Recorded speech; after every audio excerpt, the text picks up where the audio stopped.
Boa noite, 20h30. Estamos aqui aguardando vocês chegarem. Quem for entrando, por favor, vai avisando. Oi, Ana. Muito legal. Ana, daqui a pouco eu confirmo você também. Deixa eu aproveitar que as pessoas estão chegando. Boa noite. Oi, nossa, gente fina aí, hein? Ó, Cristine. Tudo bem, Cristine? Cristine Nogueira Nunes, obrigado por estar aqui. Pessoal de Piracicaba. Muito legal, gente. Bom, então, deixa eu começar a fazer uma introduçãozinha até eu chamar o povo aqui para entrar comigo. Quem mama, desmama. Eu podia ter escrito o que a gente quer dizer de verdade nessa live, que é quem mama, um dia desmama. Mas ia ficar muito tranquilo, muito claro, e eu não teria as reações que eu recebi quando teve esse título, quem mama, desmama. Então, até quem me conhece um pouquinho sabe do que eu faço normalmente um pouco de provocação. Eu escrevo na Crescer, uma coluna que chama Eu Apoio o Leite Materno, e o último artigo que saiu, publicado agora hoje é quinta, acho que na terça-feira, eu falava sobre a amamentação e os tabus. E quando eu falava a respeito de amamentação, eu comecei a tocar no assunto desmame, sobre um tabu. E eu escrevi o seguinte: esse, então, é um tabu que vem de todos os lados. Quando se aborda o desmame, quem é ativista da amamentação torce o nariz e quem não é, recebe informações de todos os lados e reforços para que aconteça. Sensação? A sensação é que a gente está num filme do Harry Potter, que quando se fala do Voldemort, ele é citado como você sabe quem ou aquele que não deve ser nomeado, senão uma maldição pode acontecer. Ou então, na mesma linha, que não se deve falar sobre sexualidade para crianças e adolescentes pelo risco de que eles sejam influenciados. Não. A informação é base de proteção e prevenção. O desmame deve acontecer como, quando e da forma que for possível, para a dupla mãe e bebê. A informação pode favorecer a continuidade, ou pelo menos a percepção da mãe a respeito do processo. Sim, desmamar é um processo, assim como é amamentar. Então, na prática, o que a gente vai conversar hoje não é sobre momento, técnicas, como diminuir, enfim, a questão do desmame. A nossa proposta hoje, imaginando que toda mãe que amamenta um dia desmama ou é desmamada pelo seu bebê, é tentar entender o que acontece um pouquinho antes, no desmame, no processo, e depois do desmame. A gente não fala a respeito do depois do desmame. O que acontece nessa situação, nessa dinâmica familiar. E é isso que a gente vai tentar abordar um pouquinho aqui hoje. Dentro dessa proposta, o que a gente tem para conversar, olha quanta gente legal aqui, ó. Nossa, olha, Pérola tá aqui. Oi, Pérola. Deixa eu só deixar um pessoal aqui mais assustado, né? A Karina e a Ana que vão participar, já já eu chamo, tá? A ideia não tem discussão a respeito de a orientação da Organização Mundial de Saúde, que é a amamentação desde a sala de parto até 2 anos ou mais, exclusivo e em livre demanda até o 6º mês. Tá? Olha, tem gente que veio de longe aqui, a doutora Beatriz, a Bia, veio lá de BH. Então, e a nossa proposta é conversar sobre o que acontece nesse período. Então, eu vou chamando aqui, deixa eu já avisar, eu acabei criando aqui um grupo para falar nessa live que eu achei muito legal por várias razões e a gente vai falar a respeito disso. Então, primeiro, eu vou chamar aqui e consultora de amamentação IBCLC. Olha, Ana, eu já te chamei, tá? Já convidei você. Oi, oi. Ela Olá! é mãe. Olá, peraí. Ela é mãe do Bruno, de 12, da Mel, de 9 e da Maia, de 3 anos, que está em processo de desmame. É isso? Isso mesmo. Ixi, eu não estou enxergando você. Será que sou só eu que não estou enxergando? Me digam. Pera, turma. Só eu não estou vendo? Senão eu vou ter que ver aqui de um outro jeito. Ah, até onde eu lembrava, a gente compartilhava essa tela aqui, viu? Espera aí, deixa eu ver um pouquinho, só mais uma coisa aqui. Bom, aqui tá normal, tá, ali tá normal, então sou eu mesmo, não sou eu que estou vendo só eu aqui, deve ter um outro jeito de eu ver a câmera aqui. Ah, aqui, ó, eu sei aí, ó, você eu tô achando. Vou convidar também vou convidar agora a doutora Karina Rinaldo, pediatra e endocrinologista pediátrica, que é secretária do Departamento Científico de Aleitamento Materno da Sociedade de Pediatria de São Paulo, mãe de 4, que são a Júlia, de 9 anos, que ela fez lactogestação, a Paola, de 7, que ela também fez lactogestação, o Yunis, de 4, que fez tandem com o Felipe, de 2 anos e 8, em fase de desmame. Então ela está praticamente há 10 anos. Oi, Karina, tudo bom? Ai, mas é. Há 10 Boa noite, anos pessoal. amamentando a história, além de tudo, de toda a experiência profissional, a Ana e a Karina têm uma grande experiência em questão de desmame. E convidei a Felopes, que é psicóloga e psicanalista, co-criadora da Semana de Apoio à Amamentação Negra. E aí, basicamente, montei essa grade aqui. Fê, Tô aqui. Moisés você está sumiu com a pra mim, câmera sumiu virada pra para o mim. outro lado. Agora, oi. Aí, oi você. Oi. E a Fê. Então, hoje, o Moisés que eu sumiu pra queria... mim. Oi, quem tá aí? Sou eu, a Fê. Estão vendo? Você sumiu pra mim, então só as meninas. Olha, eu tô aqui. Estão vendo? Quem... Eu acho que é Bom, alguma acho que questão de delay de internet, porque pra mim tá aparecendo todo mundo. eu tô vendo todos aqui. Muito bom. Então, nessa ordem que eu convidei, boa noite aí da Ana, depois a Karina e aí a Fê. Oi, gente, boa noite. Muito legal esse convite. A Fê sumiu para mim, espero que ela volte. Que honra Ela estar tá aqui aí. com vocês. Ela sumiu para mim. Não sei se ela saiu para entrar de novo. Olha, a Cris Niklas, que tá aí de Portugal, tá dizendo que tá todo mundo aí. Acho que a Fê, acho que que saiu, vai entrar de novo. Manda lá. Tá, joia. Bom, eu vim assim, aberta para a gente conversar, sem delongas e sem mimimis, né? Vamos falar sobre desmame, que não é um assunto fácil. Como profissional, eu não faço desmame alheio, porque eu tenho dificuldades em fazer o meu próprio desmame, então eu falo para as minhas próprias clientes assim: olha, você quer uma consultora para fazer desmame? Eu vou te indicar, porque as minhas experiências de desmame dos primeiros 2 filhos foi naquele momento de perturbação de amamentação. E agora eu estou tentando fazer diferente com a Maia, por isso que faz tanto tempo que eu estou num processo longo de desmame. Vai ser muito gostoso compartilhar com vocês. Obrigada, Moisés, pelo convite. Obrigado por ter aceito aí falar com a gente. Agora, a Karina, Também enquanto agradeço a muito o gente... convite, mas é um prazer estar numa live com você. Quantos anos eu fiquei esperando esse convite?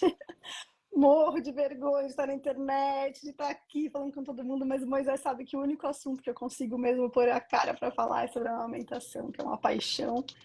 E como você acabou de falar, né, é um processo. Então, quem mama, desmama. E quando o Moisés falou do tema, eu adorei. né?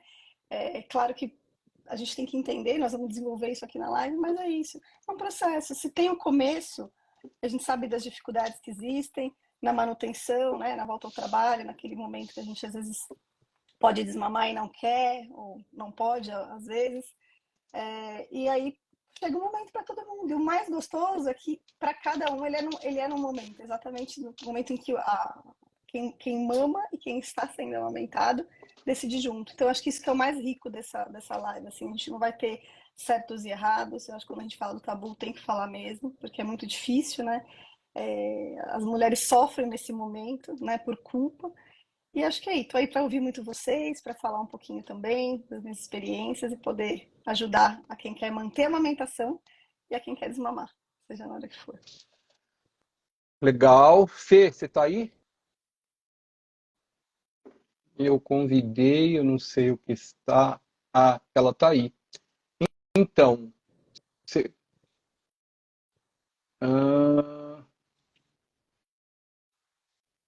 teoricamente, você devia estar aqui, Fê.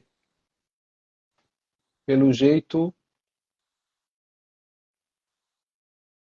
você só pode ter 3 co-organizadores. Então, seriam vocês 3. Não sei o que está acontecendo. Deixa eu ver se eu te chamo aqui, Fê. Pelotas.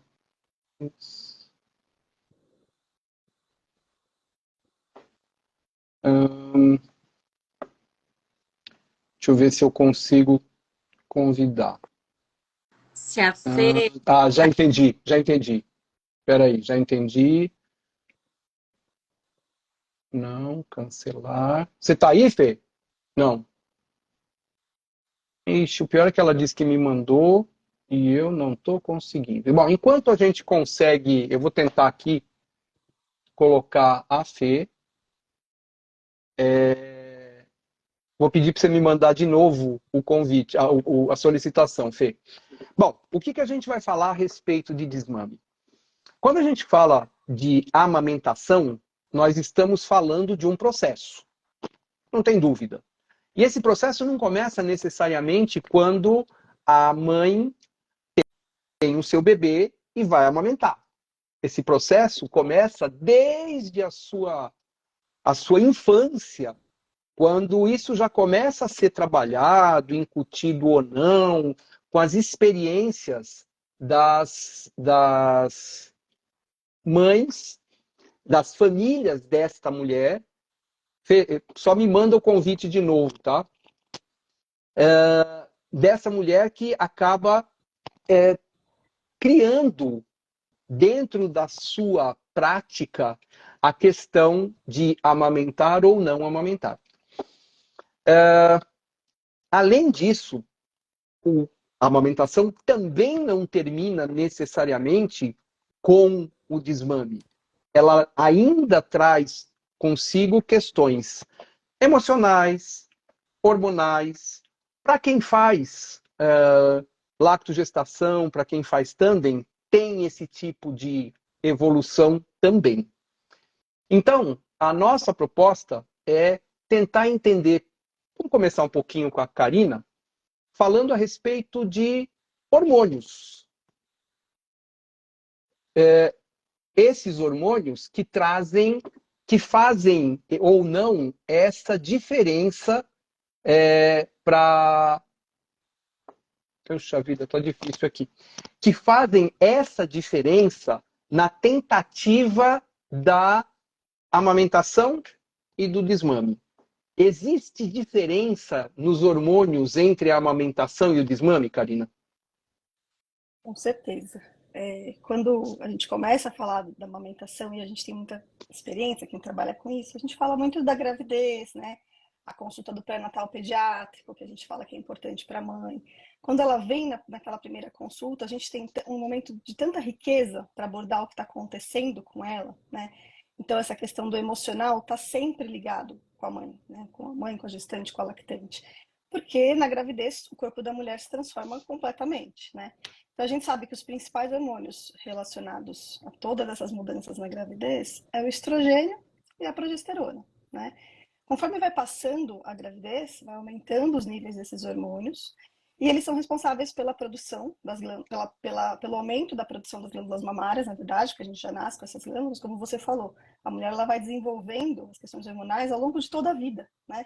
Tem o início da fase puberal, onde a menina tem o crescimento das mamas, já tem um parênquima às custas do aumento do estrogênio. Na gravidez isso aumenta ainda mais, então quando a gente fala, né, a primeira coisa que praticamente muda na maioria das mulheres é o tamanho das mamas. Então ela passa novamente por essa palavra que eu acho que nós vamos usar muito hoje, que é o processo, né?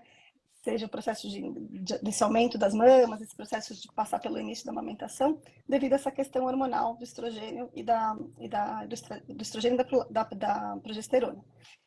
Quando a gente fala que o bebê nasce, imediatamente quando corta o cordão, acontece aquele monte de transformação também hormonal na vida da mulher. Eu falo que assim, a primeira consulta do puerpério, né, não tem uma consulta que eu não brinque com as mães para tentar tirar um pouco daquele peso, que é a consulta dos 7 primeiros dias, principalmente de quem quer amamentar, porque a gente sabe que a maioria delas vem com aquela dificuldade. Eu sempre falo assim, falar de dificuldade é fácil, né? É difícil a gente falar das coisas boas. Mas a gente que trabalha na prática sabe que a primeira semana é muito complicada para a maioria das mulheres, né? Tá ocorrendo justamente essa quebra hormonal, né? De uma vez, porque você corta o cordão, cai drasticamente os níveis de estrogênio e de progesterona, justamente para você começar a ativar os hormônios relacionados à amamentação. E a gente está falando da prolactina e da ocitocina. Então é muito legal, porque conforme a gente for falando na live, a gente vai perceber que essas duplinhas, elas praticamente são hormônios antagonistas, que a gente fala assim. Então, quando a gente tem muito estrogênio e muita progesterona, a gente tem uma certa inibição da prolactina. Então, o corpo está lá prontinho, né, para poder liberar aquela prolactina na hora que o bebê realmente precisar dela. Então, a gente tem a questão dos níveis hormonais aos poucos crescendo na gravidez, mas aquilo que dá o boom hormonal é quando você tem o nascimento mesmo, e aí para você ter a descida do leite, você precisa ter uma liberação importante de prolactina e também com a sucção do bebê de ocitocina. Então, quando a gente fala da importância da amamentação na primeira hora de vida, né, no intraparto ainda, golden hour, que eu espero que todo mundo conheça, que significa golden hour aqui, basicamente a gente está falando de fisiologia, né? A gente está falando de um processo natural. Então, quanto mais a gente estimular naquela primeira hora aquela mama, seja com salivação, seja com o toque do bebê, com o cheiro, com ele colocado no peito, aquela coisa do sentir e tudo que a gente trabalha relacionado à amamentação, o estímulo hormonal cerebral, que é da onde vem esses hormônios, né? Ele vem da glândula da hipófise e depois eles vão atuar nos seus receptores. É isso que faz acontecer o processo de amamentação. E quando a gente fala do desmame, só dando um spoiler já para a gente depois engatar a conversa, é um processo que a gente também tem que entender que é isso. Quer dizer, quando nós estamos falando desse desmame? Quando você me convidou, eu cheguei a conversar com você um pouquinho disso, eu falei, é maravilhoso a gente falar de desmame, porque a gente pode falar de um desmame abrupto, que a gente sabe que acontece muitas vezes, né? Quando tem algum problema com o bebê, logo no nascimento, e a gente está falando de uma explosão hormonal, de um momento hormonal dessa mulher, e todas as consequências e compreensões que requerem esse período. Mas a gente pode estar falando de um momento de desmame oportuno, relacionado a um retorno ao trabalho, um desmame gentil, onde a própria criança dá sinais, um desmame como tantas outras palavras que a gente ouve falar aí, né? Então acho que a gente pode ir falando um pouquinho aí de cada uma e ao longo da live. Beleza. Fê, deixa eu receber você, que conseguimos! Deu certo. Tá. Então, você estava ouvindo um pouquinho do que a gente estava conversando e a ideia do desmame como um processo, a ideia que a gente não fala de desmame, porque se falar de desmame é mais um dos tabus que a gente tem, como se esse não fosse um processo de evolução absolutamente natural, né? Boa noite, Fê, seja bem-vinda. Que bom que deu certo. Estou aqui na minha outra skin, minha skin Amamentação Negra. Eu sou psicóloga, sou psicanalista, acho que vocês já devem ter me apresentado. Eu também amamentei aí 2 anos e 2 meses. E é isso, né? Vamos pensar que a gente gosta tanto da amamentação porque a gente pensa no final dela, né? Quais são os benefícios que ela deixa, que ela deixa. A gente fala do futuro, a gente aposta na amamentação pensando no futuro, no momento que ela acaba. O que ela vai deixar, que legado ela deixa para a história dessa dupla. do corpo físico, psicológico, enfim, dessa criança, né? Então já está posto o final desde o primeiro dia, né? E aí não falar de desmame, entender que falar de desmame é o que faria as pessoas desmamarem, seria uma conta muito simplista, né? Diante de tantos milhões investidos todo dia na indústria alimentícia de bebês, né? Se fosse isso, a indústria já tinha resolvido como que ela falava, para ganhar dinheiro e ajudar, né, as pessoas a conduzirem a alimentação com o substituto do leite humano. Então, poder falar disso é muito importante, a gente entender que não é sobre isso.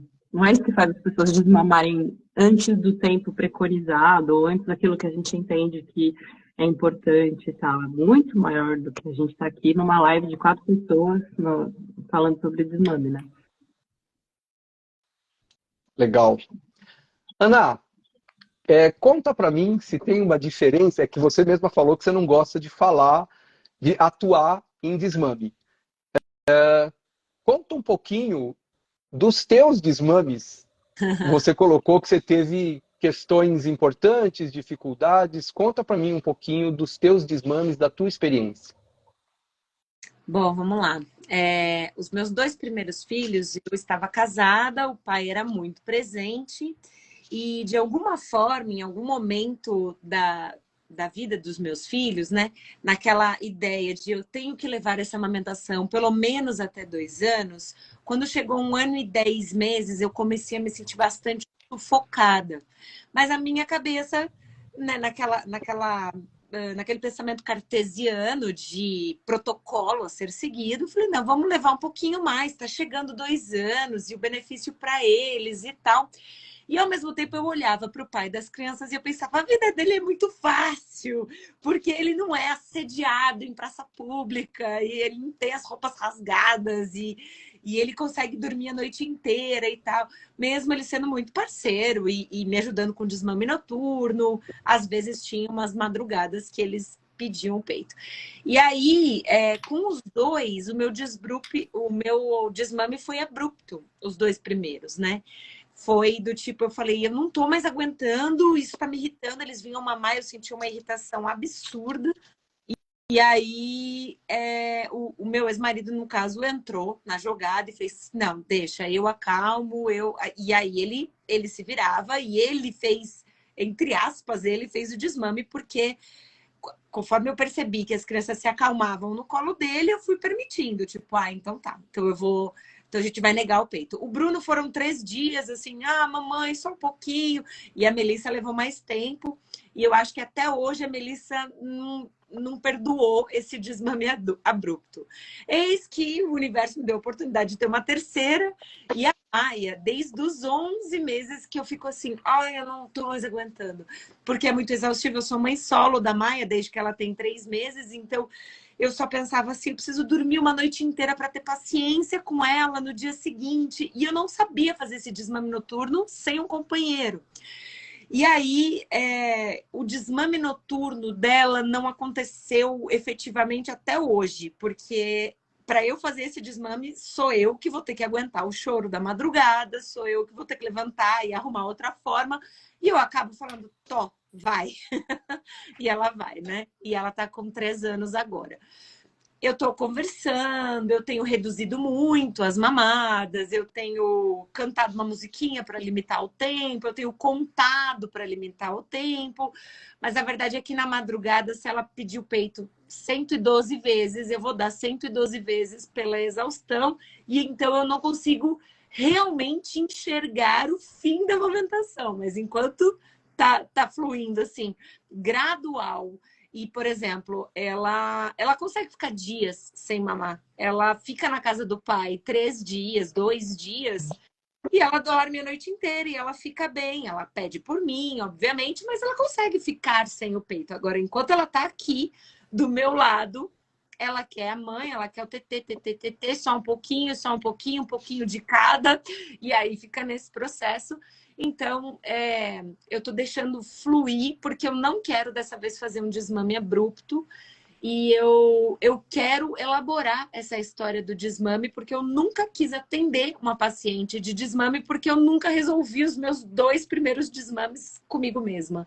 Então, eu sinto que a Maia veio para me dar a oportunidade de resolver esse assunto para que eu possa ajudar outras mulheres também a fazer isso de forma menos pesarosa, digamos assim. Legal, legal. Karina, uma pergunta que eu cheguei a fazer para você e para entender bem, né? A ocitocina da amamentação é diferente da ocitocina do prazer, da ocitocina da sexualidade, da ocitocina presente no desmame quando a gente fala de ocitocina, de hormônio?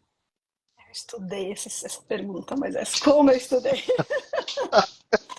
Eu falei, ele vai perguntar. Mas ela é muito legal de ser respondida, apesar de eu não ter encontrado em literatura científica essa resposta. Mas o que eu posso falar como experiência de mãe, de mulher, de pediatra, de atender várias mães nesse sentido, de trabalhar muito com a amamentação e de endocrinologia, né, no sentido hormonal. O hormônio é o mesmo, né? Realmente o hormônio é o mesmo. O que muda, e eu achei legal as palavras que a Ana usou aí nas coisas dela, né, de falar de desmame, ela falou muito sobre horário, sobre tempo, sobre esse desmame ser compartilhado ou não, sobre os dias que a criança fica sem mamar. É tão interessante esses 4 pontos que você falou que a gente conseguiria fazer uma live só disso, eu acho. Porque tudo isso, de novo, está ligado à fisiologia. Então, quando a gente para de ter a sucção, falando um pouquinho antes de entrar na parte da sexualidade, dessa mama, não é do dia para o outro que esse leite vai cessar, né? Quando o bebê suga a mama, ele dá estímulo para o nosso cérebro, para o nosso corpo, liberar tanto a prolactina quanto a ocitocina, né? A prolactina é responsável cada vez mais pela produção desse leite, então ele vai estar produzindo, libera 10, 20 vezes mais às vezes do que tinha no momento logo em seguida do parto, quando começa a cair aqueles níveis. E a ocitocina, ela também é contínua, a cada estímulo, a cada sucção, precisa que seja liberada, porque qual é a função dela? É contração. Então, ela tem contração uterina, ela tem contração nos ductos lactíferos também, que é por onde vai sair esse leite. Então, aquela sensação, às vezes, de falar assim, acabou meu leite secou, não é bem assim, porque você tem, é uma esponjinha, né? Se você tem aquele hormônio que vai ajudar a contrair aqueles ductos, aquele ducto, tendo a produção, ele vai escorrer e vai sair. E isso é contínuo. Então, quando você tem uma pausa, por exemplo, de uma semana, também já passei por isso, com medo do desmame, inclusive. E quantas mulheres que vocês já atenderam que não tem esse medo de, eu vou ter que viajar, vou ficar uma semana assim, agora eu vou desmamar, né? E aí você já tem a experiência e fala, não vai, se você não quiser, você não vai. Porque quando tem sofrimento, Ana, seja os motivos que forem, né, ou passados, ou presentes, ou futuros, ele paralisa, né? O medo paralisa a gente. Então, respondendo a pergunta do Moisés, esse hormônio que é a ocitocina, que ele é produzido a cada sucção do bebê, é o que permite que o bebê mame até 2, até 3, até 4. Porém, é o mesmo hormônio que está ligado à questão da sexualidade. E aí, quando a gente fala de sexualidade, é uma bagunça hormonal, porque a gente não está falando de 1 mais 1 é 2, né? A gente está falando de um momento A2, e aí eu vou excluir agora a criança nesse momento, onde você tem todo um preparo para aquilo, né? De novo, falar de tempos. Quando a gente fala de amamentação, eu costumo sempre falar isso, assim, a gente está muito acostumado a pensar na amamentação logo no início, que são as dificuldades, ou nos primeiros 6 meses, que é o exclusivo, mas a gente tem que lembrar de todas essas fases da amamentação.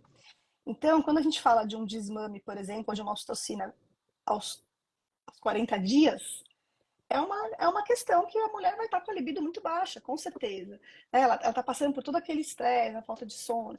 Mas quando a gente fala de uma mulher que está passando por um desmame por volta de 2 anos e meio, 3, o marido não precisa ficar com medo, que ela não vai ficar com aquela libido tão baixa desde aquele início. Claro que ela tem que trabalhar isso nela. E o casal tem que trabalhar isso nele próprio, no casal. A gente tem essa coisa da mulher, né? Ela tem que trabalhar isso nela. Não, é um conjunto. Então, se o pai pode te ajudar num desmame compartilhado à noite, né? Eu sempre falo para as mães nas consultas quando os pais estão juntos, olha, depois da amamentação, segura a hora do arroto, né? Porque é tão exaustivo e tão cansativo que se você tem um parceiro, e a gente tem essa função de olhar para todo mundo e falar, coitado, ele também está cansado, quando ele ajuda. Eu tenho, mas sabe, eu tenho uma experiência boa, né? Meu marido, ele é um paizão, tem um estilo de vida diferente, ele assumiu o papel de dentro de casa, de ser pai em tempo integral, então ele me ajuda em todos os sentidos. Faz diferença. Então, assim, quando às vezes a gente está muito cansado, aquela coisa toda, se você não tem um estímulo que vai te ajudar a produzir os hormônios sexuais naquele momento, que também são gradativos, você desiste, você cansa, você não quer saber, né?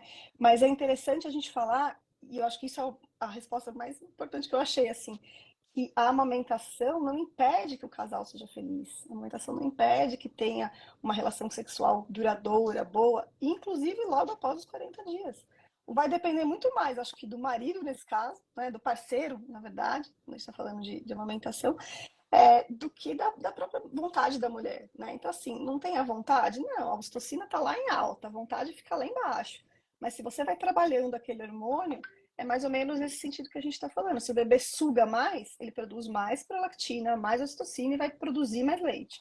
Se o parceiro se dedica mais, essa mulher vai estar se sentindo mais acolhida. Às vezes uma massagem, né? Tem tantos prés que podem vir antes da relação sexual que eu acho que isso que responde a sua pergunta.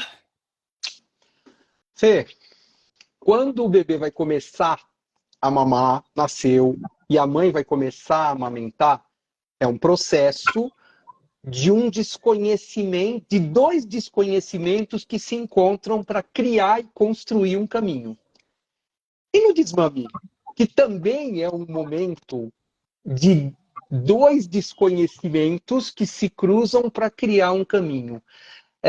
Existe, eu penso muito nessa questão, se existe algum momento, algum sinal, alguma coisa que liga tanto no bebê quanto na mãe, independente da fase, que fala, peraí, tem alguma coisa diferente acontecendo, acho que a gente vai ter que se preparar para uma mudança de trajetória. Vou fazer uma pergunta, porque, né, Carlito, para os pediatras da live. Como chama a introdução alimentar quando vocês aprendem na escola de vocês? Como chama a fase da introdução alimentar? É desmame. É desmame, sim. Então, a gente precisa começar a pensar que o desmame já começou. O desmame não é o dia que esse bebê parou de mamar. E também não parou de mamar e também não para ali. Porque o desmame, ele é sobre separação de corpos. Ele não é sobre só leite, né? Estou pensando do ponto de vista psicológico, obviamente, né? Se for pensar do ponto de vista físico, sim, é o dia que esse bebê não mama mais leite humano, ele passa a, sei lá, fazer outra coisa.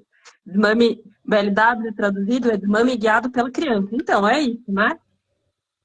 Quando a gente começa a introdução alimentar, a gente já está dizendo alguma coisa para mim, que sou quem está oferecendo o leite, e para essa criança, de que tem uma parada que mudou aqui. Não é mais só eu que sou suficiente. Tem outras coisas mais interessantes. Ou tão interessantes quanto. Porque manga é tão legal quanto leite, que é tão legal quanto carninha. Que é mó legal e a gente se delicia nas fotos dos bebês que estão comendo ali, eles estão felizes e sujos e tal. E quantas pessoas que a gente atende que morrem de ciúmes desse momento e ficam com medo, como é que vai ser, quando o bebê vai comer, e o leite. Então, a gente já começou esse processo ali. E eu vou pegar o gancho de uma coisa que a Helena falou, assim, eu adoro atender desmame. E além de eu adorar atender desmame, eu prefiro muito mais quando os pais não participam.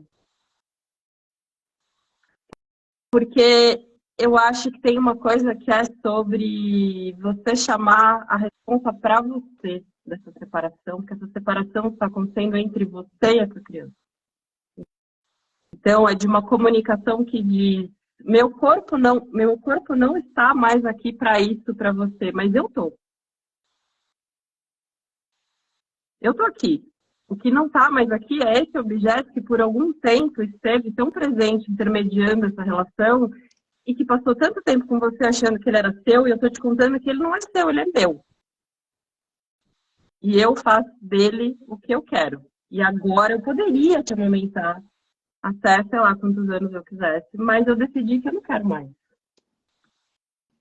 Né? Então, eu acho bem importante quando a gente consegue bancar, né? A gente não mata no peito na hora que a gente bota para mamar, não é no nosso peito.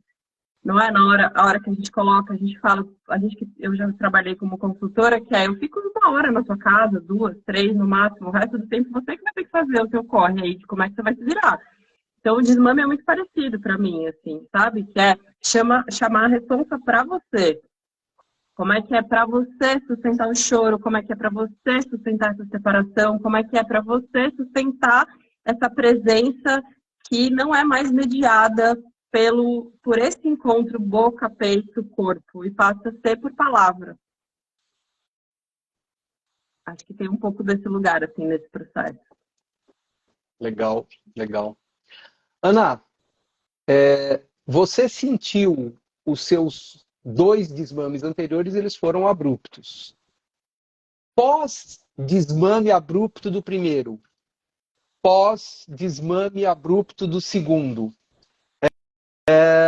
você conseguiu como trabalhar em você a transição e a possibilidade dessa última amamentação e o quanto isso influenciou o teu desmame, esse atual desmame, colocando esse desmame. Se esse desmame abrupto para você foi traumático, foi inesperado, como isso, apesar de ter naquele momento um apoio, e esse atual, que não tem esse mesmo apoio, pode ser que tenha algum outro, você sentiu muita diferença entre os dois? Sim, porque eu acho que o que pega para mim e para 100% das mulheres, das pessoas que amamentam, é que ouvir o choro do bebê pensando que o que acalma está ali disponível é uma crueldade. Então, quando eu tinha o apoio do pai, era assim, tá, eles não têm o peito que acalma, que afaga, e assim, eu tentei, antes de colocar no colo do pai, eu tentei fazer acalmar no meu colo. E parecia mais cruel ainda eles estarem aqui do lado do peito e eu negando. E aí eu joguei isso no colo do pai e de alguma forma foi do tipo, ai, sofre um pouco você também, porque eu sofri até agora, sabe? Então foi quase que uma leve vingança ali. E ele segurou bem o Reggae mesmo, tá? Foi muito parceiro. Da Maia, tem outras nuances, e aí a Fê poderia discorrer sobre isso por muito tempo. Eu sinto que a Maia tem menos do que os irmãos, porque a Maia não tem a presença do pai dentro da casa. Então, eu fico compensando com esse afago do peito todas as ausências, porque ela sente falta do pai, e aí ela fica chamando pelo pai, e aí às vezes eu ligo para ele à noite e falo assim, ó, vou deixar ela contigo e tal, enfim. E aí ele super top, ele pega, a gente faz uma guarda compartilhada, então é tranquilo, mas ele não tá aqui dentro. E ela sente muita falta dos irmãos, porque eu também faço guarda compartilhada e são pais diferentes. Então ela fica pedindo pelos irmãos. E aí eu penso, ela já não tem os irmãos, ela não tem o pai, e eu tô tentando ser a cruel de tirar o peito dessa história, assim como uma amputação. Então, eu coloco no peito esses buracos, eu tento preencher todos esses buracos para ela, né? Eu até brinco, eu falo para eles assim, eu falo, olha, a sua irmã é tão mimadinha, porque no final das contas eles são mais velhos também, né? E aí eles chegam morrendo de saudade, fazem tudo que ela quer e cedem para ela o tempo inteiro. Eu falo, a sua irmã é tão mimadinha, e eu tenho noção disso, mas não é por uma compensação do ponto de vista negativo. No fundo, eu só estou tentando minimizar as dores dela, né? Assim, já que somos só você e eu aqui em casa, vários momentos, e eu brinco e vou para fora e tal. Não é que assim, toda vez que ela pede eu dou, tanto que agora ela tem mamado 2 vezes por dia. O mais difícil para mim é a madrugada. Madrugada eu fico muito cansada e aí a hora que ela pede eu penso, vou levantar, já tentei. Aí ela faz piquenique, fica 1 hora acordada, e isso acaba comigo. Então eu acabo levando assim, sabe aquela coisa de pôr na balança e falar assim, tá, eu quero desmamar, mas eu não quero desmamar mais do que eu quero dormir. Eu quero dormir. Então fica no peito, porque tá ok, assim, pra mim. E durante o dia, a gente já conseguiu reduzir a 2 mamadas. Mas certamente, olhar como foi difícil para os irmãos, assim, né? Terem esse desmame abrupto. Mas aí eles tinham o afago do colo do pai. E eu olhar para a Maia e falar, não quero fazer isso abruptamente, porque você não vai ter para onde correr aqui dentro de casa, certamente esse desmame deles influenciou no meu desmame a ponto de eu nunca me imaginei amamentando 3 anos. Hoje eu não vejo limite, assim, do tipo, eu estou desmamando. Se você falar, Ana, qual é a meta que você colocou? A meta é, quando ela dormir a noite inteira, serei feliz, sabe? Tá ok. Eu não tenho uma meta estabelecida. Beleza. Karina, agora é a mãe falando, tá? 10 anos de amamentação, né? Com raros intervalos de amamentação. Você já pensou que depois que terminar esse último, você vai desmamar definitivamente? Ou não estou imaginando que você está pensando em engravidar de novo, mas a gente nunca sabe o que passa na cabeça das pessoas, né? Mas, enfim, vamos supor que essa fosse a última mesmo, né? Você já pensou como é que pega... pois é. Como é... meta, né? Pois é. Como é que é? Como que apareceu isso? Há uns anos atrás... Pera. Só para terminar. Como é que é para você, agora, depois desse tempo todo, imaginar que você vai desmamar em definitivo? É difícil. Para quem está perguntando, a live vai ficar salva, tá? Obrigado, Fê. É bem difícil, Oi. porque como a gente fala que é um processo, e eu tive várias experiências, né, contando rapidamente, então assim, diferente até de experiências da que a Ana falou. Eu como pediatra, né, aquela coisa, alguém colocou até aqui nos comentários um pouco antes, durante um dos momentos que elas estavam falando, eu tive vários momentos. Então, a minha primeira filha foi aquela coisa típica de livro, o pediatra que faz amamentação, que sabe que tem que amamentar até os 2 anos e tudo mais. Eu cheguei para minha filha e falei, uns 2 meses antes, filha, a gente vai parar de tomar TT com 2 aninhos, você sabe, né? E ela era bem esperta, né? Como toda criança amamentada. E ela olhou assim para mim, ela falou assim, mamãe, não quero parar. Eu falei, ah, filha, mas precisa, você tá grande, né? Vai ser na sua festa de aniversário. Então, como a Fê falou, eu fui muito empoderada. Não precisei do meu marido para isso, não perguntei para ninguém.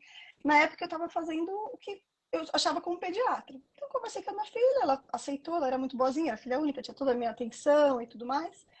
E aí chegou no dia da festinha dela, acordamos, a criança é muito esperta nessa idade, né? Aí ela olhou assim, ela fez assim, ah, mamãe, tem TT hoje, né? Eu falei, tem, até a sua festinha tem. Aí na festa ela pediu, eu falei que não ia dar, ela chorou um pouquinho, eu dei, e depois quando ela pediu de novo, eu não dei mais.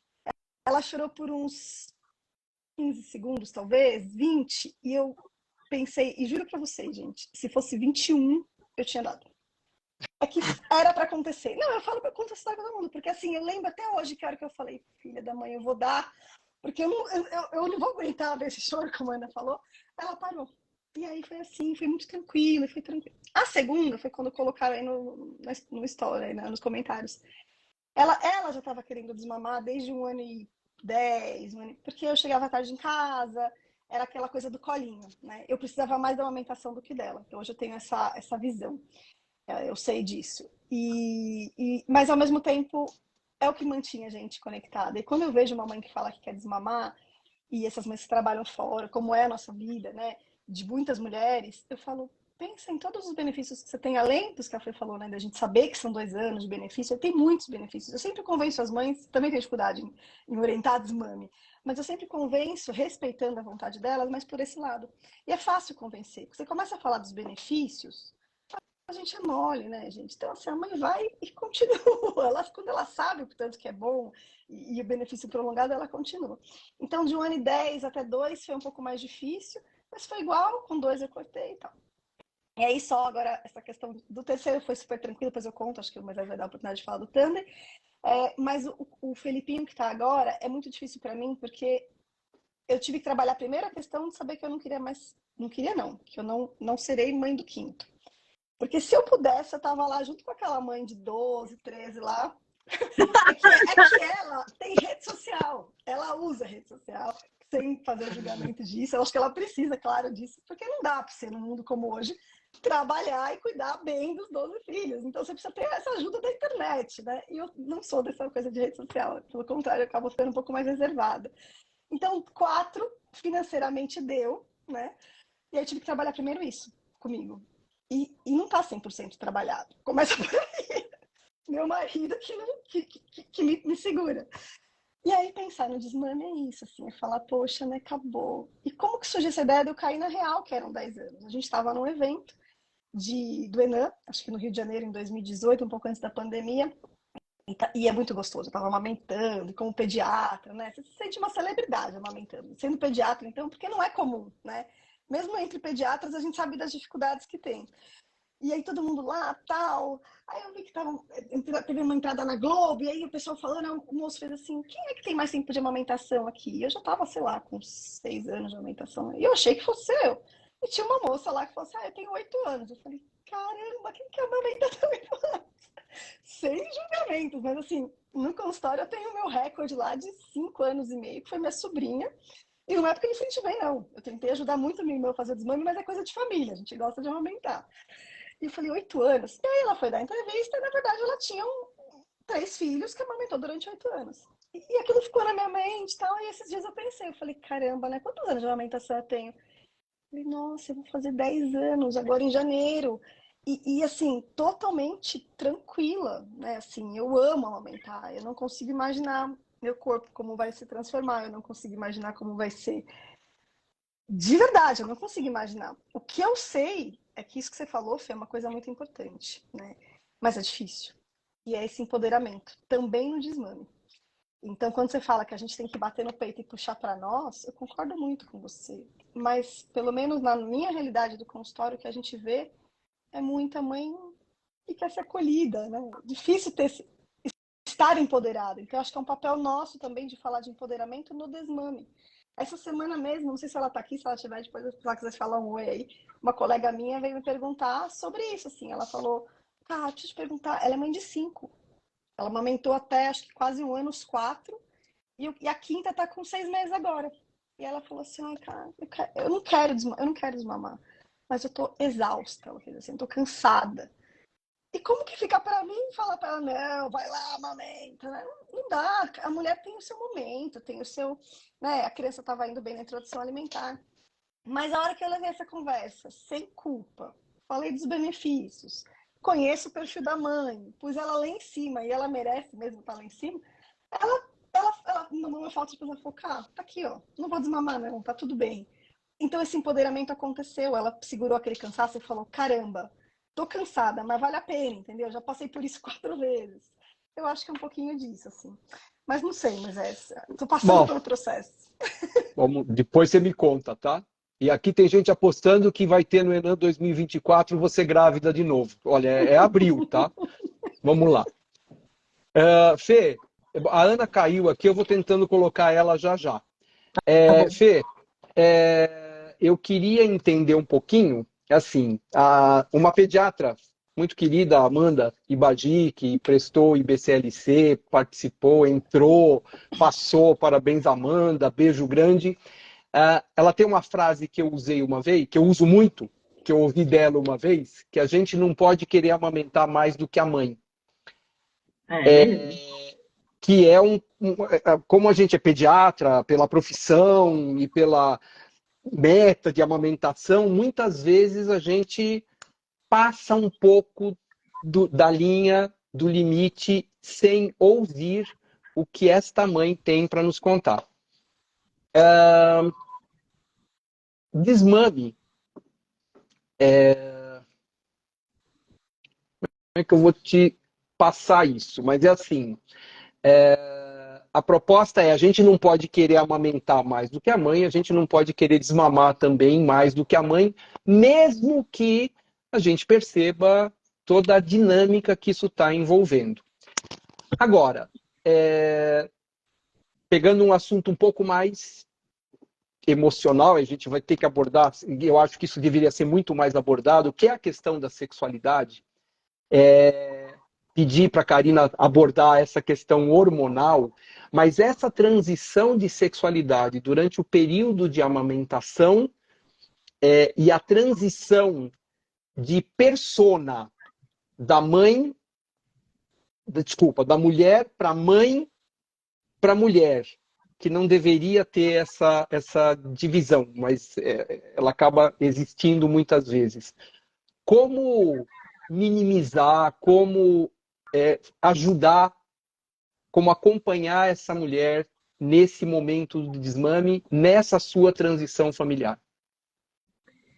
Acho brilhante a tua pergunta, Moisés, porque a gente tem uma queda abrupta, né?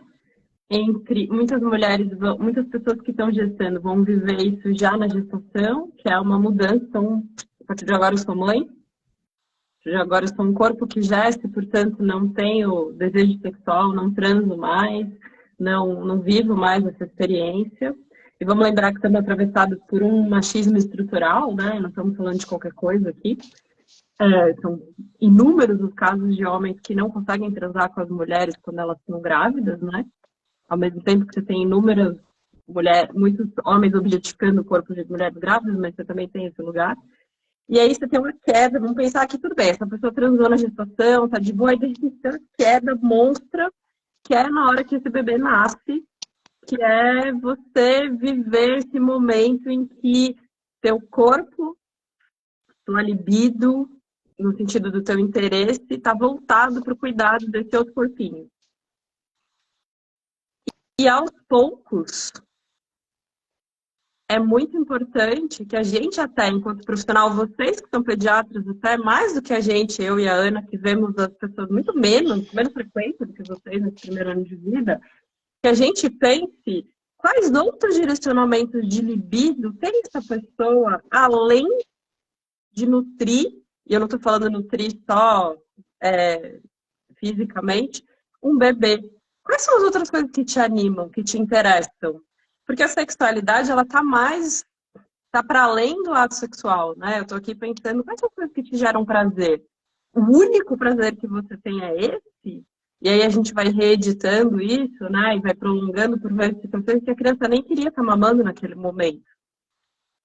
Mas esse é o único lugar que me dá, porque eu acho que a gente passa por uma transição que é assim, filha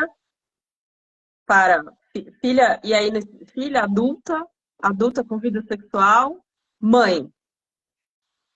Em algum momento, lá no pós-parto, a gente não vai voltar para esse lugar de mulher adulta que tem vida sexual, pessoa adulta que tem vida sexual. A gente vai juntar, a gente vai passar a ser mãe e pessoa desejante, e pessoa que transa, e pessoa que vai para balada, e pessoa que quer tomar um chopp, e pessoa que quer ter um trabalho, e pessoa que quer ter uma carreira. E pode ser que eu não queira ter carreira porque eu sou mãe período integral, mas eu quero sair para aula de dança.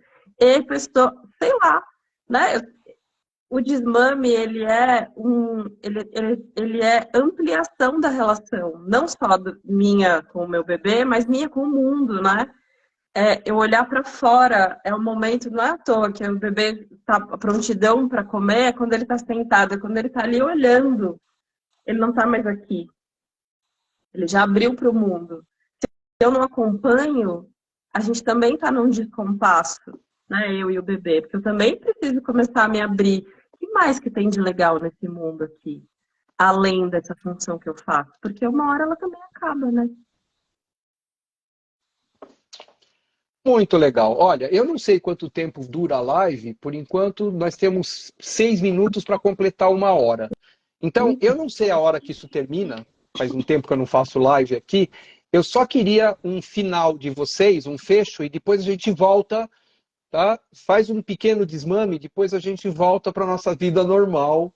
Ana, começa uma despedidazinha aqui.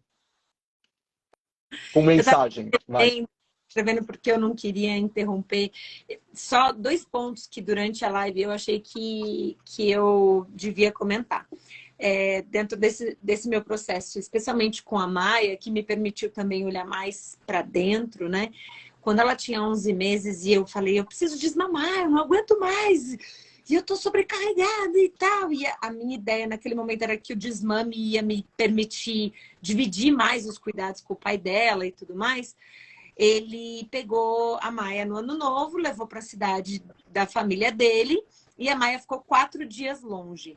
Quando ela voltou, eu tinha taquicardia de medo dela recusar o peito, porque eu estava ávida por dar de mamar para ela. E antes de esperar se ela ia pedir ou não, a hora que eu peguei ela no colo, assim, eu já fui botando o peito de fora, e imediatamente ela pegou e eu chorei de alívio, assim, eu fiz, ai, eu não queria desmamar, eu queria descansar. E quando eu descansei 4 dias, eu tomei fôlego para seguir com a amamentação e seguir muito tempo ainda, assim, sem reclamar, digamos assim. E a segunda questão é que, quando a gente fala também, né, desses hormônios da sexualidade que eu ouvi a Ká falando, eu percebi uma diferença gritante nas minhas 3 amamentações. Na primeira, a minha libido demorou horrores para voltar. Na segunda, com 15 dias de pós-parto, eu estava agarrando meu marido.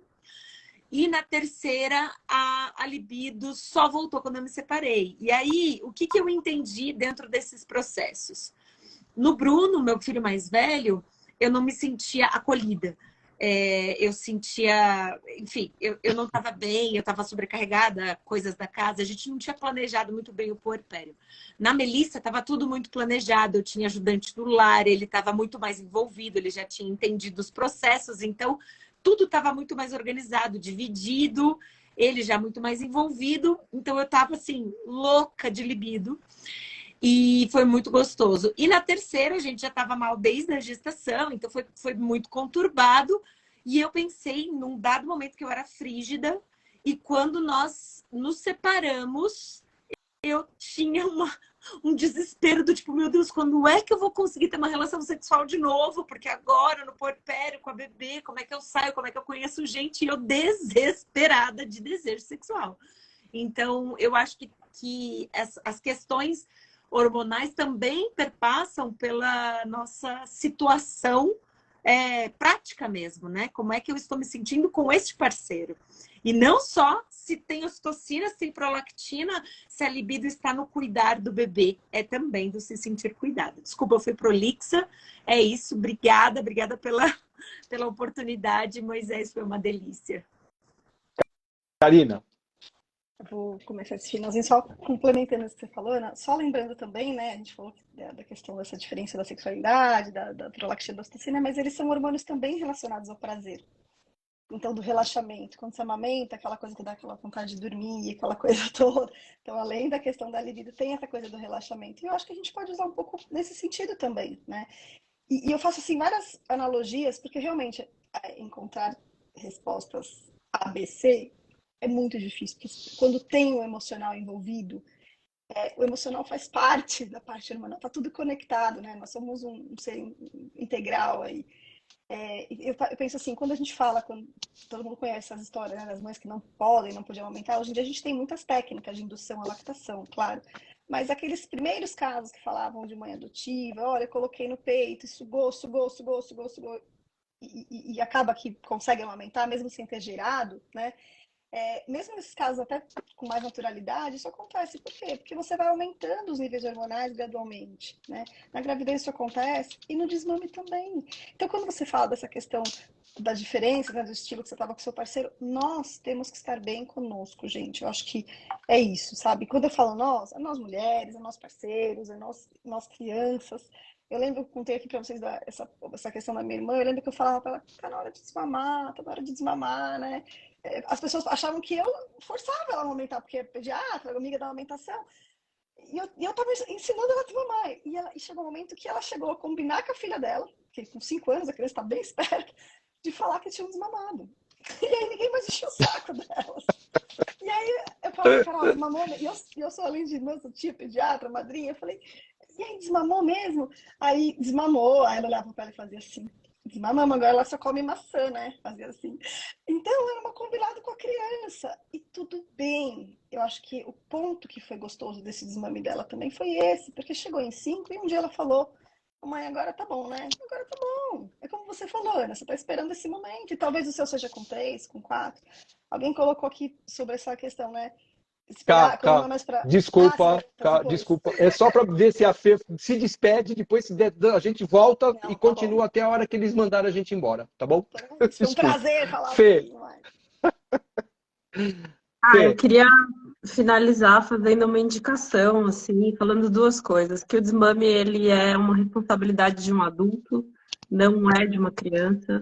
Quem guia o desmame é o adulto. A criança, por mais que eu diga que ele foi guiado pela criança, tal, isso é uma responsa de um adulto que vai transmitir isso para uma criança. E eu tenho pensado muito no efeito, no adoecimento das mulheres, que é óbvio que a minha amostra é viciada, né? No adoecimento das mulheres que eu recebo, com as demandas que muitas vezes a gente fomenta, a gente enquanto produtores de conhecimento, conteúdo, profissionais de saúde, de o que é uma boa mãe, né? Tem uma pessoa aqui perguntando se é crueldade ou se é correto desmamar. E a gente colocar na ordem do cruel é muito cruel para esta pessoa que amamenta. E eu tenho visto cada vez mais o peso da demanda do eu preciso cumprir a meta X, eu preciso fazer isso, eu preciso fazer desse jeito, eu preciso fazer daquele, que ultrapassa a possibilidade de eu pensar se eu quero, se eu posso, se eu tenho condição de viver isso, se eu estou dentro de um contexto social que é permitido para mim viver essa experiência e que a minha maternidade não vale mais ou menos. E aí eu queria deixar a indicação que é, tipo assim, se você trabalha com amamentação, com mulheres, com pessoas que têm bebês, leia o novo livro da Vera, Manifesto Antimaternalista. A gente, principalmente a gente que trabalha na humanização, a gente precisa ler esse livro, porque a gente também tem adoecido mulheres. E a gente precisa manifesto pensar Manifesto Antimaternalista da Vera Iaconelli. antimaternalista. A gente também tem adoecido mulheres e a gente precisa pensar no que a gente produz. Né? Acho que é muito importante a gente refletir sobre isso. Bom, eu vou só também dar a minha finalizada aqui rapidinho, mas a gente retoma, tá? É fake. A ideia é fake, tá? Depois a gente continua falando até ou a gente cansar ou eles mandarem a gente embora. Acho que eles mandam a gente embora antes da gente cansar. Mas a proposta de falar sobre desmame, primeiro agradecer a generosidade de vocês, de ter aceito o convite de a gente compartilhar essa conversa, esse bate-papo, das informações, das experiências de vocês. A gente precisa falar de desmame. A gente precisa falar de sexualidade. A gente precisa falar, como profissionais, de tudo aquilo que envolve o processo de amamentação, de desmame, de uma criança que vai para a creche, vai para a escolinha. E uma das coisas que a gente não pode esquecer é que nós estamos e vivemos num país onde impera a desigualdade. Não tem regra geral para nada.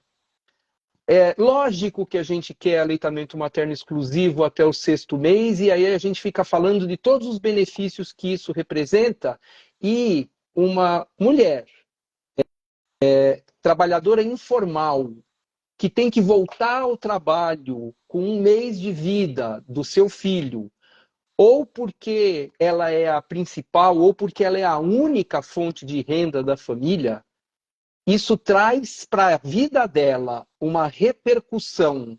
E a cada vez que essa criança adoece, como outras poderiam adoecer, o peso que se traz em cima de 40% das mulheres do país que trabalham, elas trabalham em serviço informal, a gente precisa ter isso muito em mente, muito no foco.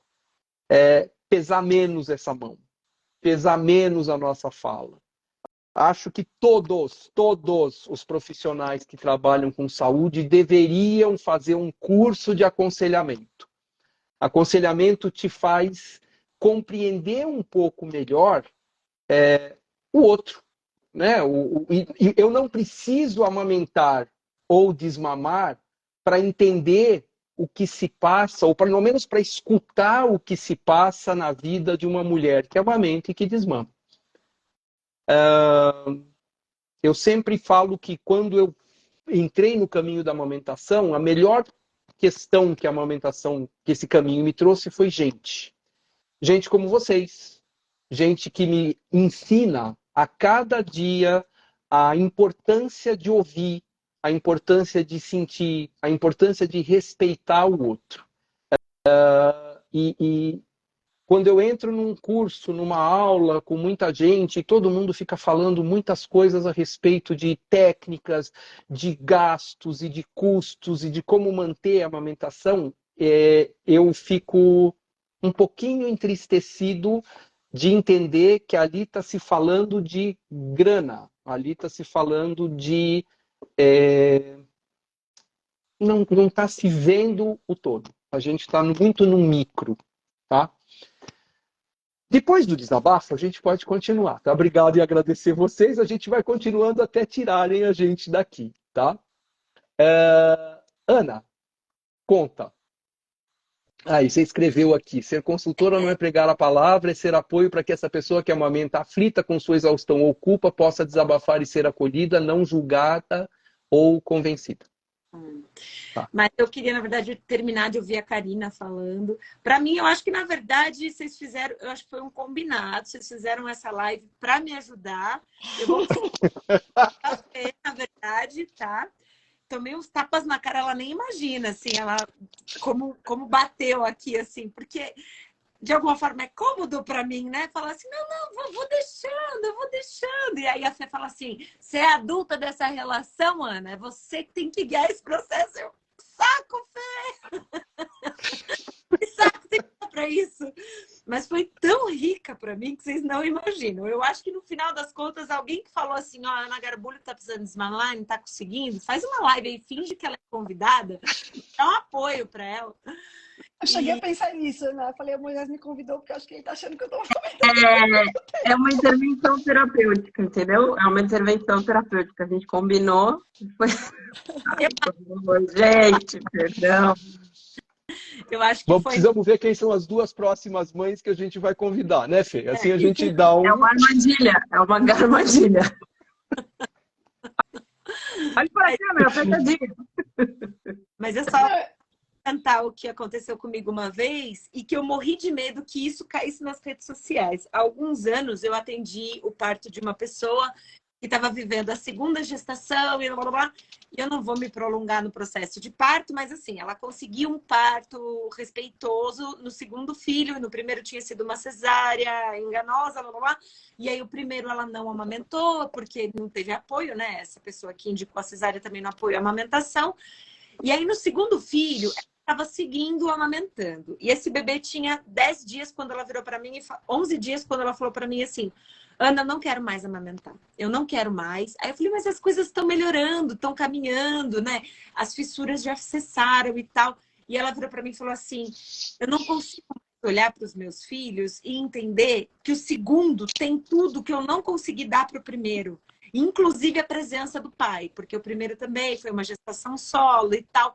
E aquilo acabava com ela, acabava. Então, assim, os argumentos que eu tinha eram sobre a amamentação em outros níveis, mas esse argumento dela era muito forte.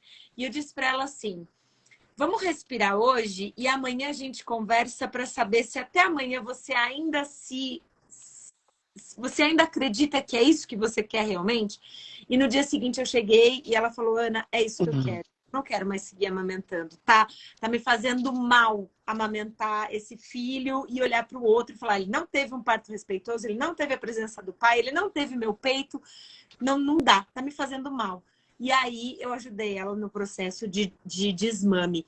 Mas, como consultora na época, eu morria de medo disso cair na rede e eu ser a massacrada que ajudei uma mulher com um bebê de 12 dias a desmamar. Mas eu não tive dúvida naquele momento que era isso que ela queria e que ela precisava. Então, o processo, e como você disse, né, Moisés, o aconselhamento, ele faz a gente enxergar que a gente não tem que ficar ali pregando a palavra e batendo na porta e dizendo assim, vem cá, eu vou pregar a palavra do aleitamento agora, e ó, falta pouco para 2 anos, não desista, não desista, falta pouco para 2 anos, né?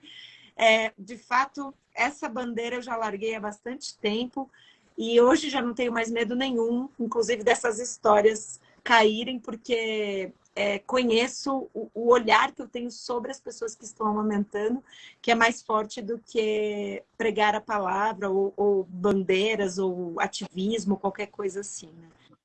Sempre partindo do princípio básico,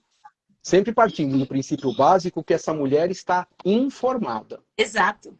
Isso mesmo. Ela sabe, ela está informada, ela está consciente. Quem define amamentação e desmame é esta mulher adulta consciente das consequências de amamentar e de desmamar. Exatamente. Assim como ela que define o momento dela levar o seu bebê para a creche ou para a escolinha. A gente pode indicar, talvez, um momento mais propício, clinicamente, alguma coisa assim, mas quem vai determinar esse momento, e eu comparo muito a questão da mãe levar o bebê para a escola ao desmame, ao desfraude, às despedidas de fase, né? E assim como uma mãe se assusta quando ela é desmamada pelo bebê, ela se assusta quando a mãe chega na creche, na escolinha, deixa o bebê, esperando que ele se jogue no chão, ele olha para trás, fala tchau e vai embora. E ela não consegue entender que quem propiciou essa segurança para ele foi ela.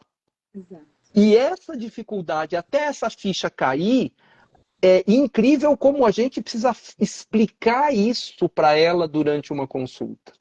Isso invariavelmente cai no choro dela. Assim como quando ela é desmamada, é este bebê que chegou nesse momento também me falou assim, olha, o que você podia me passar nesse momento é isso. E aí é uma, eu não vou dizer missão, porque fica como se, né? Mas assim, é uma fase vencida. É uma fase vencida. Mas sempre importante, a nossa missão é informação. E tentar favorecer algumas ações. Desculpa, eu interrompi alguém que ia falar. Não, eu ia dizer que eu acho que todo mundo que trabalha com amamentação, com parto, com coisas que mobilizam a gente muito e que muitas vezes nos atravessam, né? Todas nós aqui, mulheres, temos uma história de amamentação para contar, uma história de nascimento para contar. A gente já passou pela fase da pregação em amamentação with trust, assim, né? Eu já contei uma vez que eu preguei para um cara numa concessionária. Eu estava indo trocar de carro, ele falou que a neném ia nascer no dia seguinte, era uma cesárea agendada, e eu deixei por escrito à mão dicas de amamentação e peguei o chá da mamãe. Eu tenho um pouco de vergonha disso, mas eu fiz, eu tenho que assumir. Os casos mais legais. Quem nunca? Os casos mais legais e que eu mais me lembro, depois desse, né? Porque desse dia eu falei, eu tô muito louca, eu preciso estudar. Estou falando disso para desconhecido na rua, né? Tipo, eu tô parecendo aquelas pessoas que colocam o banquinho e começam a pregar no meio da calçada, não dá. Aí foi aí que decidi enveredar pela amamentação, foi bom. Mas, assim, os casos das pessoas que desistiram, que tiveram uma consulta comigo como consultora, quando eu não estava atendendo como psico, são os casos que mais me marcaram, porque são casos que eu entendi que eu estava tão afinada na minha escuta que essa pessoa pode me contar que ela não queria, que ela não se sentiu constrangida de me dizer, mesmo depois da consulta, informada, esclarecida, pipipopopó, de que, puta, obrigada, foi ótimo, eu entendi que eu não quero viver isso. E aí, eu acho que eu tinha um bônus, sei lá, não sei se é um bônus exatamente, mas de viver uma experiência, eu tinha vivido uma experiência muito legal de amamentação, que não passava necessariamente por esse lugar dessa doação só para minha filha. Passava por um lugar de ter descoberto como o meu corpo era incrível. Como só eu sozinha produzia comida. Tipo, era muito inacreditável, assim, para mim.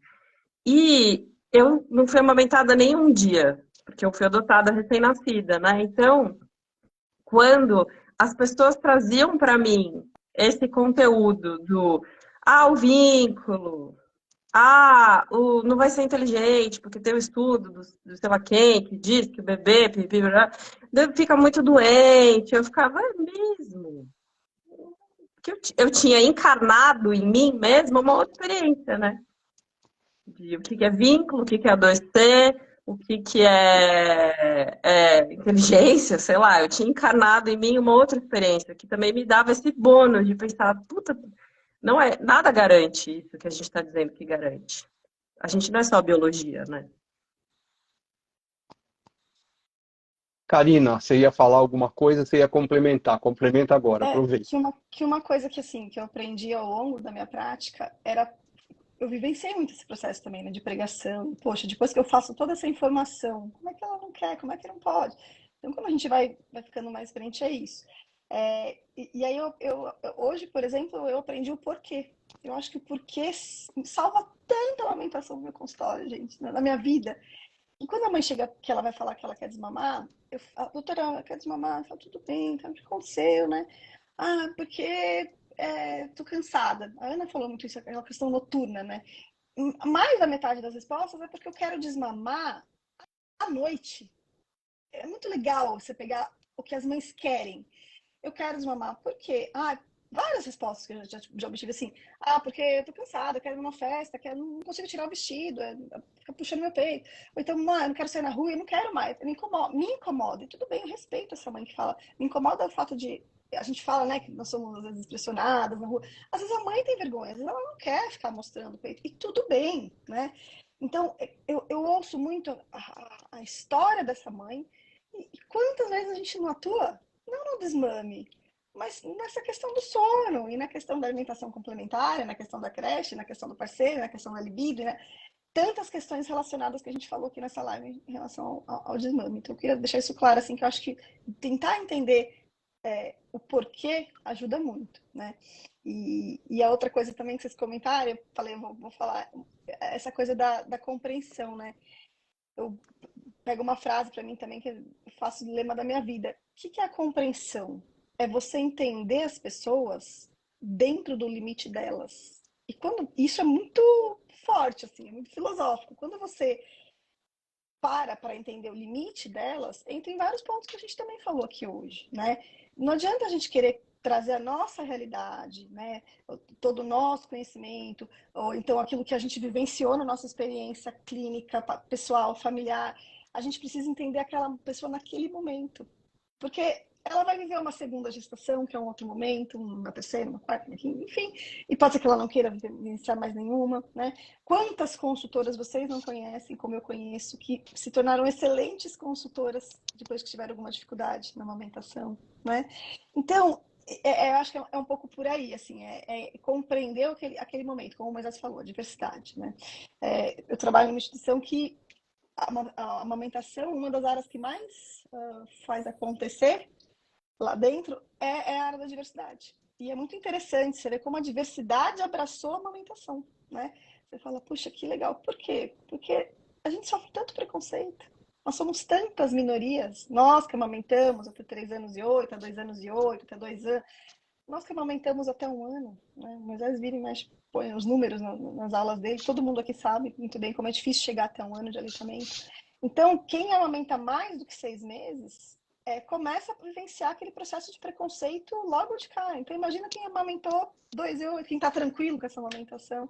E aí, por último, respondendo aquela pergunta que eu ia falar, né? A Fê também comentou, a Ana acho que viu, que alguém colocou da crueldade, né? Cruel, ou deve comentar. Eu não lembro como estava explicitamente perguntada, mas eu penso assim, de tudo que a gente falou aqui, enquanto houver a dúvida, né, se é cruel ou não é cruel, trabalhe isso dentro de você tomar essa decisão. Porque enquanto parecer crueldade para você, não está ainda decidido, né? Seja pelo prazer, seja pelo que você está vivenciando. E a questão também do empoderamento, achei muito legal que a gente falou aqui da Fê, colocando uma bate no peito e vamos pegar para nós também, é isso. Eu não sei como é que vocês vão entender, eu vou falar por mim agora, né, como mãe, mas eu falo muito sobre essa questão da autopiedade, né? Às vezes a gente está tão carente, e é tão comum você ver uma mãe falar assim, eu vou desmamar, porque ela não quer mais, né? Ela começou a introdução, mas Eu também não faço muita questão. Eu vou ficar triste, mas parece que a mãe tá querendo algo. E essa autopiedade, talvez a gente não precise ver como algo ruim. Às vezes ela só quer o que colocaram aqui nos comentários. Ela só quer um apoio, ela só quer um abraço, ela só quer um acolhimento. E quando você acolhe, aquela mulher se empodera de novo e fala, não, peraí, dá para continuar. Sim, se você continuou, se eu continuei. Então, em algum momento eu usei aqui a palavra convencer, mas não é convencer, é dar a oportunidade dela vivenciar. Como quem falou, não sei se foi a Fê, se foi a Ana que falou, espera mais 24 horas. Vai para sua casa, pensa, nada melhor que um dia após o outro, que um bebê após o outro, que um contato pele a pele, né? O bebê após o outro, não. Oi? Não, Bebê após o outro, não. Bebê após o outro, não. Bebê após o outro não tem necessidade, a menos que você queira. Aí você já deixa para o Enem de 2024. Mas, senhora, a senhora não precisa de um bebê depois do outro. Só para deixar claro. Mas, Ana, fazer uma pergunta, eu preciso falar uma coisa. Eu sei que a gente já está nos minutos finais da prorrogação, que é, a gente não pode ir embora dessa live sem dizer que separação é cruel, gente. É isso. Todo fim é cruel, todo fim é trágico. Todo final é trágico, não é bonzinho, não é legal. A gente não fala não para criança e tá de boa, porque a gente está criando uma ideia de que a gente vai dizer não, você dirá não com... Tem um jeito de falar, sei lá, porque é positivo. Não, gente, falar não é ruim mesmo. Ouvir o não é horrível. Eu não gosto de ser chata, de dizer que você tem que estudar ao invés de você ver mais um vídeo no YouTube. Eu não gosto de estudar matemática. Eu não gosto de... É muito chato ser chata. Eu sempre brinco isso com a minha filha, que tem 10 anos. Fala, é muito chato ser chata. Eu também não Como gosto. É importante a frustração hoje em dia, né, filha? Mas é isso, mas é cruel, cara. É cruel. Parte deste trabalho, quando você assinou nas letras miúdas desse trabalho de ser cuidador primordial de uma pessoa, está em ser quem frustra, em ser quem diz não, em quem sustenta o ódio desse bebê, dessa criança, pro resto da vida. Isso não vai acabar agora. Ele vai ter 40 anos, 50 anos, tá lá falando mal de você na terapia, porque sei lá o que você fez, você nem sabe o que você fez. Então é isso. E é luto, né, Fê? É tem luto, é uma separação, não tem como ser cruel. Mesmo que ela seja intencional, consciente, preparada, vai gerar luto dos dois lados. E é abrupto, porque a última sempre é abrupta. Não tem graduar. Você fala, agora você vai mamar 3 segundos, agora é mais uma gota. Não, acabou, é fim. Né? Você tira 1, 2, 5, e você tá com 3. A última era a última, ela é abrupta. Sempre tem um abrupto do final. Pô, você já passou por quantos divórcios, né? Entendeu? Sempre tem um abrupto do final. É isso. Se tem alguém que sabe se separar, é você, Ana. E sabe se separar e sabe o quanto que isso amplia. Sério. Que é saber se separar é uma arte. E é uma arte de saber que a gente sobrevive.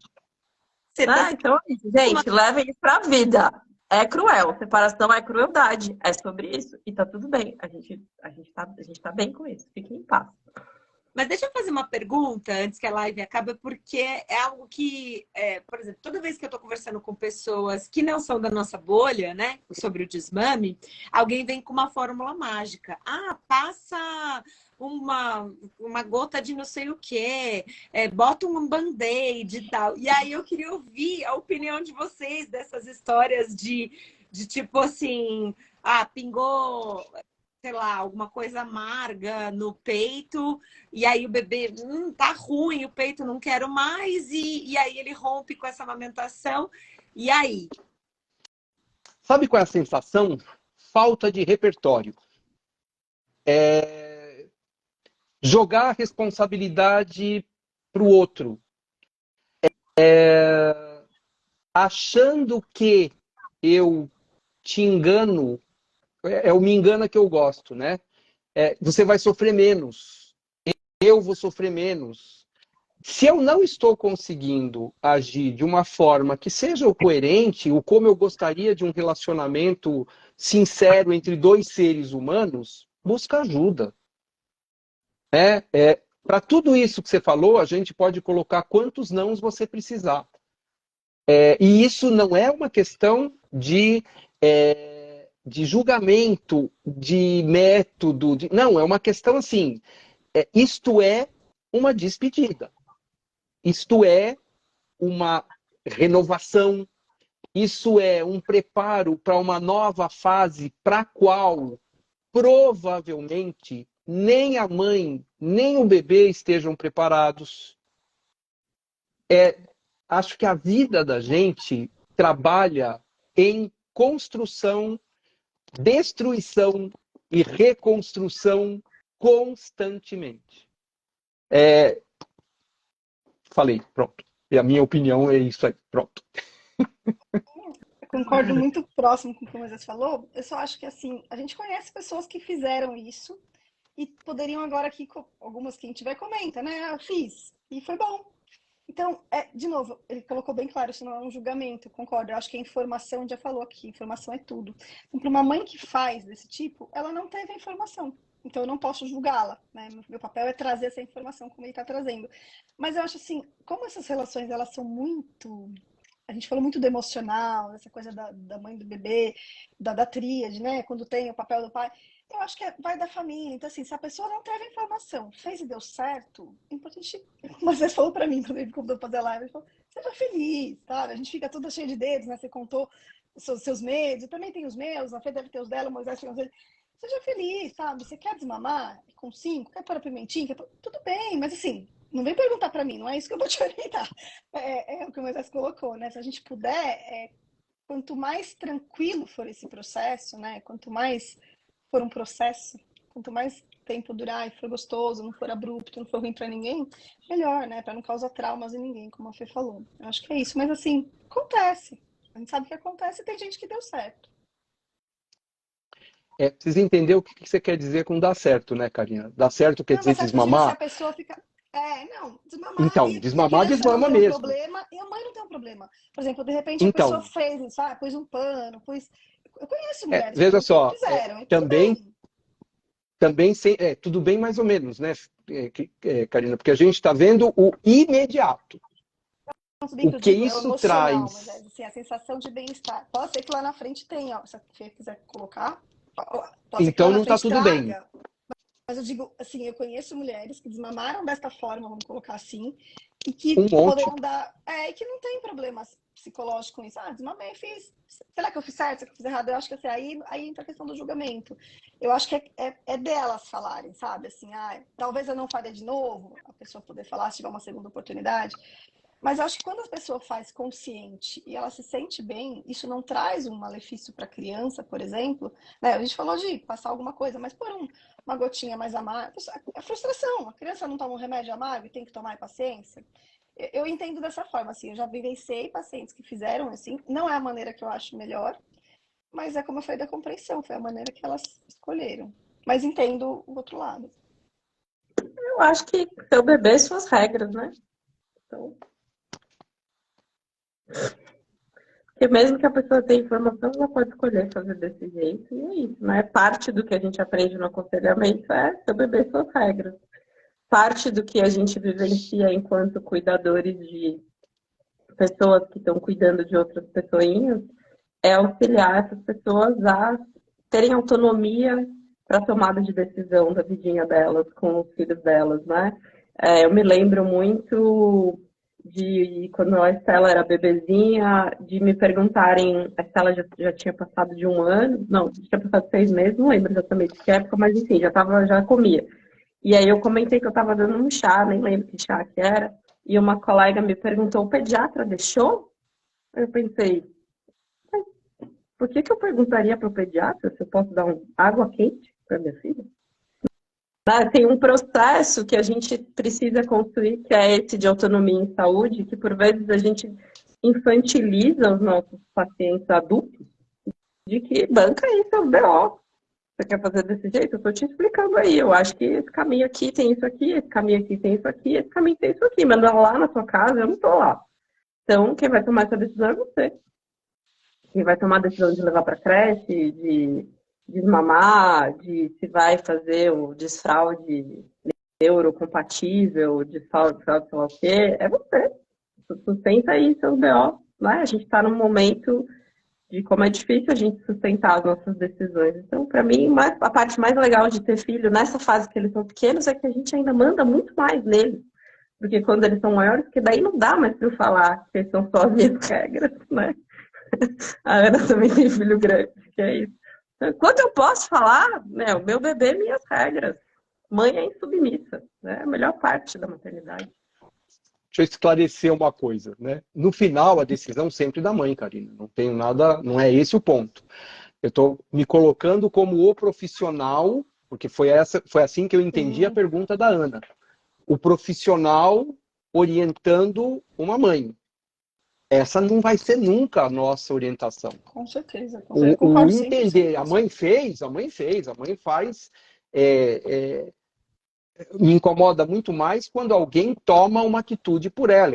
Olha, pegar uma abordagem rapidinha, atendi ontem uma mãe que teve o freio do seu bebê cortado. Esse eu nunca tinha visto, tá? Foi a primeira vez que eu vi. Na sala de parto. Antes de mamar. E isso está virando comum. Está começando a aumentar. Então, é alguém que tomou essa decisão pela mãe, no lugar dessa mãe. Isso de forma alguma. Mas acho que o que faltou, quando eu digo falta repertório, faltou alguém conversar com essa mãe. Se a decisão dela, se no final faltou a orientação, a informação, e infelizmente falta de novo, né, aquela história, na imensa maioria do país, falta, porque não tem profissionais nessa época, né, não tem profissionais no país todo, e mesmo entre os profissionais, nem todos têm a mesma formação, a mesma abordagem, enfim. É nesse sentido, tá? Mas quem define mesmo é isso mesmo. Seu bebê, suas regras e assim por diante, né? Por aí. Gente, eu acho que 1h30 tá bom, né? Tá bom. Acho que a gente podia falar até amanhã de manhã, mas como eu acho que a gente precisa dormir um pouquinho já tá na hora e deixar esse pessoal aí, ó, e deixar esse pessoal dormir também. Gente, seguinte, obrigado mais uma vez. Na hora de desmame. Gente, obrigado mais uma vez. Obrigado a quem ficou aqui com a gente, a quem passou por aqui, participou. Eu vou tentar deixar gravado assim que terminar, mas normalmente costuma assim.